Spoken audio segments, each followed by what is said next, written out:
Genesis chapter 7, verses 17 through 20.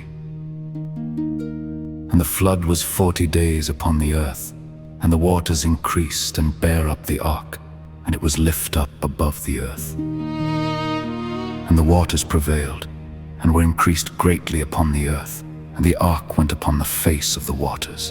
And the waters prevailed exceedingly upon the earth, and all the high hills that were under the whole heaven were covered. 15 cubits upward did the waters prevail, and the mountains were covered. We are here told, 1. How long the flood was increasing? 40 days, verse 17. The profane world who believed not that it would come, probably when it came flattered themselves with hopes that it would soon abate and never come to extremity. But still it increased. It prevailed not. When God judges, he will overcome. If he begin, he will make an end.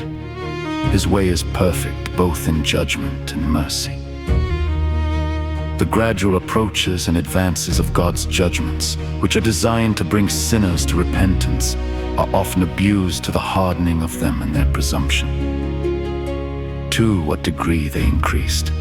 They rose so high that not only the low, flat countries were deluged, but to make sure work, and that none might escape, the tops of the highest mountains were overflowed. 15 cubits, that is, 7 yards and a half. So that in vain was salvation hoped for from hills or mountains. Jeremiah chapter 3, verse 23. None of God's creatures are so high, but his power can overtop them. And he will make them know that wherein they deal proudly, he is above them.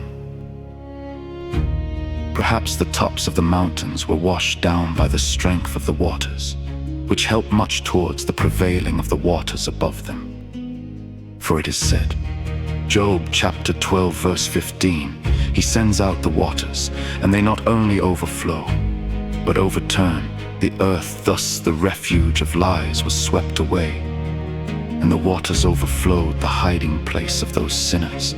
Isaiah chapter 28, verse 17. And in vain they fly to them for safety. Revelation chapter 6, verse 16. Now the mountains departed, and the hills were removed, and nothing stood a man instead, but the covenant of peace. Isaiah chapter 54, verse 10. There is no place on earth so high as to set men out of the reach of God's judgments. Jeremiah chapter 49, verse 16. Obadiah chapter 1, verses 3 through 4. God's hand will find out all his enemies. Psalm chapter 21, verse 8. Observe how exactly they are fathomed, not by Noah's plummet, but by his knowledge who weighs the waters by measure. Job chapter 28, verse 25. 3. What became of Noah's ark when the waters thus increased? It was lifted up above the earth, and went upon the face of the waters.